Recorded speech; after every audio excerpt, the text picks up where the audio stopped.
What is your relationship to dopamine? More dopamine, more stimulation.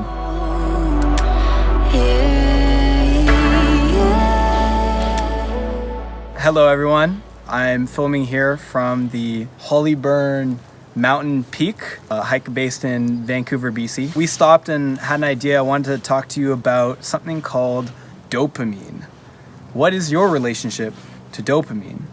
Well, chances are, if you're a modern person and you're watching this on YouTube right now, maybe you're watching it on Instagram or some future platform, that you're currently, right now, being overstimulated.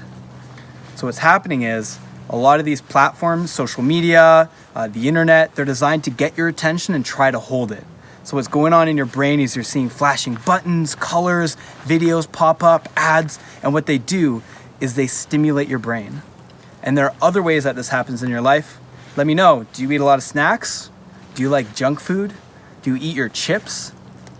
What sorts of things do you do for fun? How intense are they? Is it action movies? Do you need to multitask your stimulation? Do you have to have a snack? Do you have to have your popcorn when you're watching your movie? If you are, chances are you're probably overstimulated.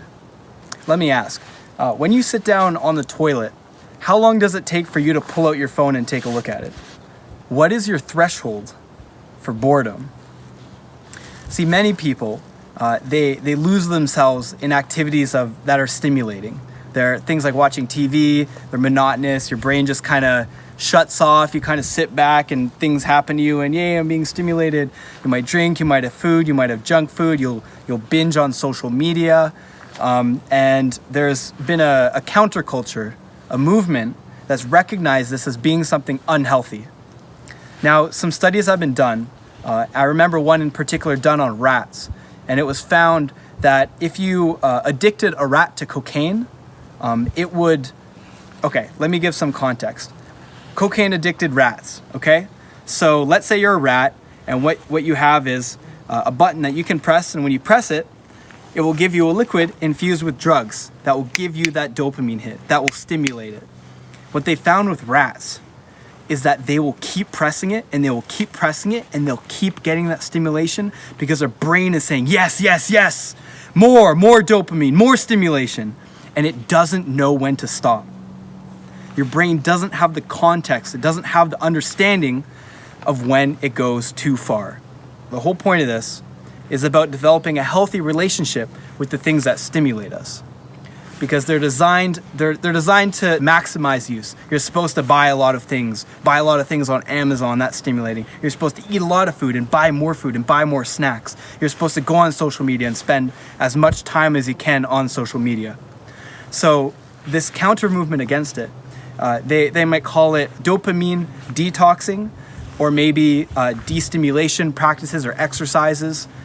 It could be something like meditation, the practice of doing nothing, natural destimulation.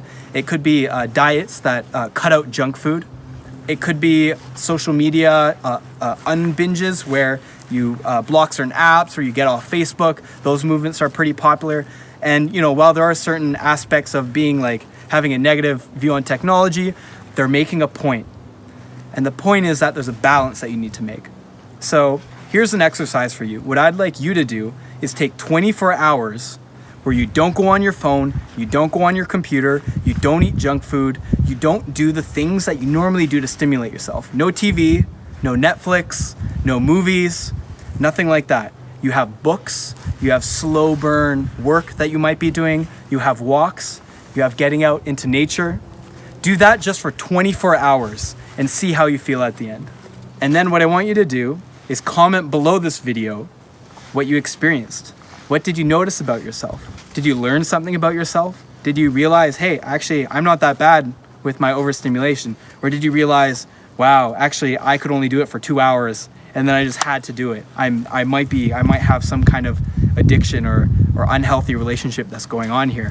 What I realized when I did mine, and this was several months ago, is that I actually have a pretty healthy relationship with technology. Now, I'm not everyone. What I found is, and hopefully you feel this way, that what's pulling you towards technology is the desire to communicate with others. Because the positive point of Facebook is to stay connected, right? Now, often it's not just that. It's part of this like unhealthy stimulation, oversaturation thing that's going on. Now, if you when you do your 24 hours, which you should do after watching this video, if you realize what I'm yearning for isn't just to go on my phone. I need to go on my phone. Where's my phone? I forgot my phone at home. I didn't bring my phone into the bathroom. I'm going to go get it first. If it's not that, if it's that you want to call a friend, that you want to text someone, that you want updates on what's going on coming from a more solid place, then it might be that you actually have a pretty healthy relationship with technology. Another exercise you could do is meditating, and doing a meditation specifically where it's unguided. There isn't a voice, there isn't music, because there can be an unhealthy relationship with guided meditations where the meditation becomes a stimulating activity.